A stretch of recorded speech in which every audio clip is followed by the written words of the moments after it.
Hello friends, welcome to my channel. അപ്പോൾ ഞാൻ ഇന്ന് വന്നേക്കുന്നത് നല്ലൊരു കടലക്കറിയുടെ റെസിപ്പിയുമായിട്ടാണ്. എളുപ്പത്തിൽ തയ്യാറാക്കാൻ പറ്റിയ തേങ്ങ ചേർക്കാത്ത കടലക്കറി. ഇത് വളരെ ഈസിയാണ് ഉണ്ടാക്കാൻ. അപ്പോൾ നമുക്ക് ഇത് എങ്ങനെ ഉണ്ടാക്കുന്നതെന്ന് നോക്കിയാലോ. അപ്പോൾ നമുക്ക് നമ്മുടെ ഈസി ആയിട്ടുള്ള തേങ്ങ ചേർക്കാത്ത കടലക്കറി എങ്ങനെ ഉണ്ടാക്കുന്നതെന്ന് നോക്കാം. അപ്പോൾ നമ്മുടെ കടലക്കറി ഉണ്ടാക്കാൻ വേണ്ടിയിട്ട് ഞാനിവിടെ 1 കപ്പ് കടലയാണ് എടുത്തേക്കുന്നത്. ഇതൊരു 8 മണിക്കൂർ നേരം നമുക്ക് കുതിർക്കണം. ഇത് കുതിർത്തെടുത്ത കടലയാണ്. കുതിർത്തതിന് ശേഷം നന്നായിട്ട് കഴുകി എടുത്ത് വെച്ചേക്കുന്നതാണ്. ഇനി നമുക്കൊരു കുക്കറിലേക്ക് ഇട്ട് കൊടുക്കാം.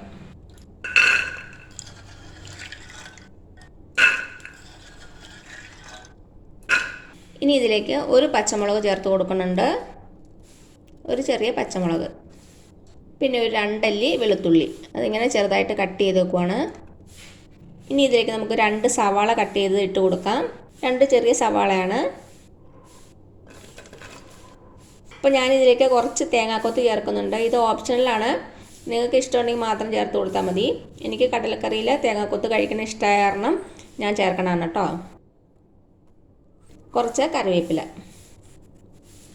ഇനി ഇതിലേക്ക് ഒരു 1/2 ടീസ്പൂൺ മുളക് പൊടി ചേർത്ത് കൊടുക്കാം. കുറച്ച് മഞ്ഞൾപ്പൊടി, 1/2 ടീസ്പൂൺ മല്ലിപ്പൊടി, 1/2 ടീസ്പൂൺ ഗരം മസാലപ്പൊടി, ഒരു മീഡിയം സൈസ് തക്കാളിയും കൂടെ ചേർത്ത് കൊടുക്കാം. ഇനി നമുക്ക് കടലയ്ക്ക് ആവശ്യമായിട്ടുള്ള ഉപ്പും കൂടെ ചേർത്ത് കൊടുക്കാം. ഇനി അവസാനമായിട്ട് നമുക്കിതിലേക്ക് നമ്മുടെ കടല വേകാൻ ആവശ്യമായിട്ടുള്ള വെള്ളം ഒഴിച്ചു കൊടുക്കാം. ഞാനിപ്പോൾ ഇവിടെ ഒരു 3 കപ്പ് വെള്ളം ഒഴിച്ചിട്ടുണ്ട്. നന്നായിട്ടൊന്ന് ഇളക്കി കൊടുക്കുക. ഇനി നമുക്ക് നമ്മുടെ കുക്കർ അടച്ചു വെച്ച് കൊടുക്കാം. അടച്ചു വെച്ച് കൊടുത്ത് മീഡിയം ഫ്ലെയിമിൽ ഒരു 6-7 വിസിൽ. അപ്പോഴേക്കും നമ്മുടെ കടല നന്നായിട്ട് വെന്തിട്ടുണ്ടാകും.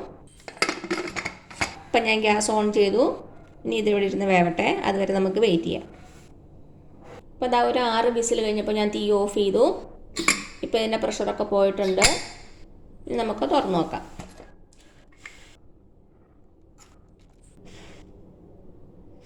നമ്മുടെ കടല നന്നായിട്ട് വെന്തിട്ടുണ്ട്. ഇനി നമുക്കൊരു തവി എടുത്തിട്ട് അതിൻ്റെ ബാക്ക് സൈഡ് കൊണ്ട് കടല ചെറുതായിട്ടൊന്ന് ഉടച്ചു കൊടുക്കാം. അപ്പോൾ കുറച്ചൊരു കൊഴുപ്പ് കിട്ടും നമ്മുടെ കറിക്ക്.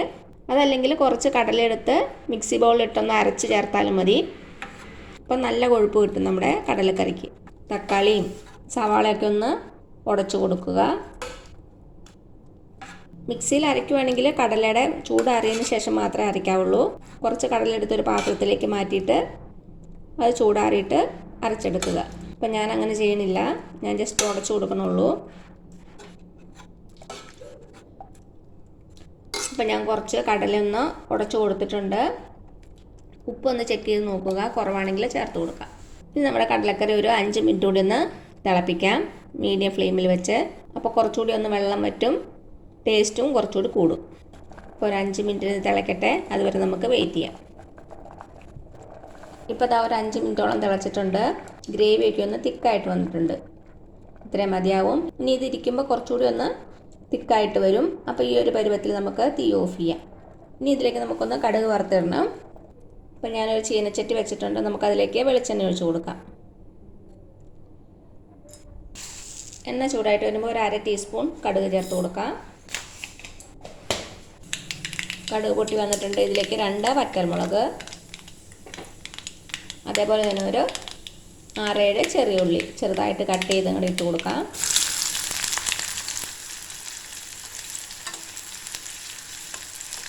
നമ്മുടെ ചെറിയുള്ളി നന്നായിട്ടൊന്ന് മൂപ്പിച്ചെടുക്കാം.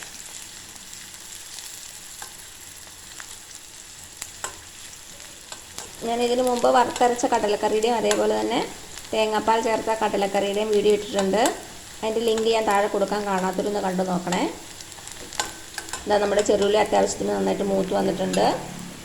അവസാനമായിട്ട് നമുക്ക് ഇതിലേക്ക് കുറച്ച് കറിവേപ്പിലയും കൂടെ ചേർത്ത് കൊടുക്കാം.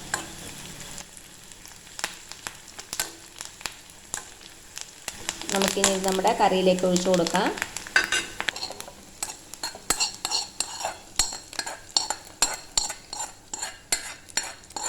നന്നായിട്ടൊന്ന് മിക്സ് ചെയ്ത് കൊടുക്കുക. ഇനി ഒരു 10-15 മിനിറ്റ് നമുക്ക് അടച്ചു വെച്ചിട്ട് സെർവ് ചെയ്യാം. അപ്പോൾ അതാ ഇത്രയേ ഉള്ളൂ നമ്മുടെ ടേസ്റ്റി ആയിട്ടുള്ള തേങ്ങ അരയ്ക്കാതെ എളുപ്പത്തിൽ തയ്യാറാക്കാൻ പറ്റിയ കടലക്കറി. എല്ലാവരും ഒന്ന് ട്രൈ ചെയ്ത് നോക്കണേ. എന്നിട്ട് അഭിപ്രായങ്ങളൊന്നും അറിയിക്കാൻ മറക്കരുത്. അപ്പോൾ ഈ വീഡിയോ ഇഷ്ടമായാലും താഴെ കാണുന്ന ചുമന്ന സബ്സ്ക്രൈബ് ബട്ടണിൽ ഒന്ന് പ്രസ് ചെയ്ത് സപ്പോർട്ട് ചെയ്യണേ. അപ്പോൾ അതിൻ്റെ തൊട്ടടുത്തൊരു ബെല്ലൈക്കൻ വരും, അതങ്ങടെ പ്രസ് ചെയ്ത് ഓൾ എന്നുള്ള ഓപ്ഷൻ കൊടുക്കുക. ഇനി പുതിയ റെസിപ്പിയായിട്ട് വരുന്നവരേക്കും thank you so much. By.